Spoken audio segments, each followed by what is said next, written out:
Hey everyone, hi. My name is Tricia Croasdell. I'm the Global CEO for World Animal Protection. Am I not more connected to the humble pig than I am to this glorified heart monitor on my wrist? Do I not share more in common with the chicken than with the very car I drive? Of course I do. We all do. Yet I was born at a time when most people were fed at their parents' tables with produce, grains, and meat raised by local farmers or by their families. But I have trod a path so far removed from those that lived before me, so removed from our ancestors who sustained themselves upon this earth without creating environmental emergencies. For the farming my grandparents did no longer exists. We have created an industrial food system. It's based on suffering, antibiotic use, and darkness, so removed from compassion and stewardship in line with nature. Yet we wonder when zoonotic disease upon zoonotic disease unleashes itself upon us. We cry, why us? What have we done to deserve such cruelty? But then we go back to old behaviors and repeat. Our food systems are broken, and we must be the people to fix them. Hundreds of billions of animal lives are killed on this planet every year for food, and it gives us around 20% or so of our calories. It's a backward system based on extraction, destruction of habitats, and total disregard for the animals trapped in factory farms. Even though that this has become the foundation of our global food systems, we seem to have a very little understanding of its impact on us, on animals, and on the planet. And there's a surprising lack of impact, a lack of urgency around curbing these impacts. I mean, we seem really eager to embrace electric vehicles to reduce emissions, but we are reluctant to demand that food companies change their practices, produce more plant-based options, even though animal farming accounts and is one of the biggest contributors of methane and nitrous oxide, easy to say, we don't see factory farming mentioned in the news agendas or on government agendas whenever the climate crisis is discussed. Not in the same way that we see fossil fuels targeted, but it's starting to change. Because let's face it, we have to do things differently. We're at the point where we cannot any further go down this road of exploitation. Our fate is now linked to how we treat animals sharing this earth. So let's give a little bit of hope and progress, right? What does progress look like? We've heard from others. One thing, it means eat more plants, eat your greens. Even a small reduction in the amount of meat and dairy consumed globally has big impact.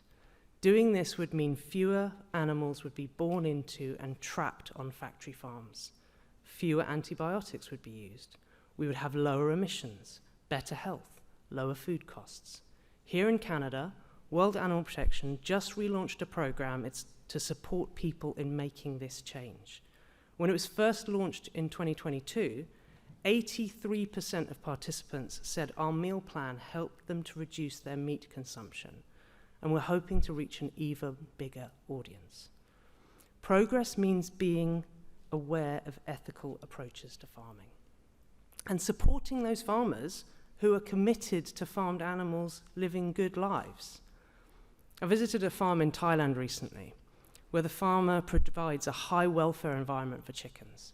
The chickens are allowed to roam freely amongst the trees. They even fly.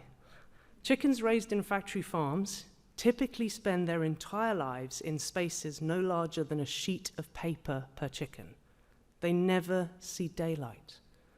I visited a farm in Scotland where the pigs are free to truffle in the forest. Unlike factory farm pigs, they are antibiotic-free, slower growing, and they live longer, healthier lives. And by allowing them to truffle, they are nature's land managers. They're revitalizing the land, encouraging more wild animals, insects, amphibians, birds, all sharing the same space. So progress means having the courage to challenge the status quo of our food systems. And this is happening too. We're seeing people rise up across the world, saying no to the expansion of factory farms, the pollution they bring, the destruction of waterways, and the loss of ecosystems. In Nigeria, World Animal Protection has brought together over 20 civil society organizations to rally against the arrival of JBS, the world's largest meat producer. JBS falsely framed their proposal as a development opportunity to create jobs, support technology transfer, and ensure food security. But wherever factory farms take hold, the people there become poorer and less healthy, and we can and we must stop this from happening. Progress is voicing our values to those who can activate change. And this is happening. You've heard it right here in Canada.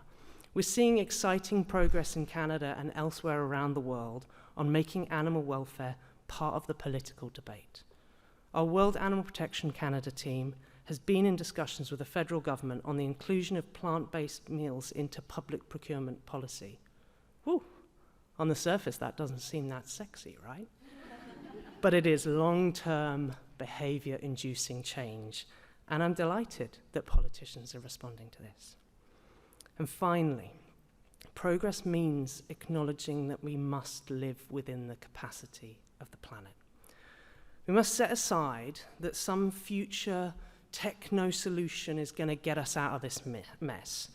We already have the means at hand to course correct. We just need to unite in efforts and convictions to embrace changes that will protect ourselves, animals, and the future generations to come. There's so many stories of change I could tell about happening around the world, but time is short, not just in this speech. The need is urgent. So if I have gained your attention, please join us and support us at World Animal Protection. We need the support of all of you to change this world for the better for animals, for us, and for one precious, beautiful planet that we call home. Thank you very much.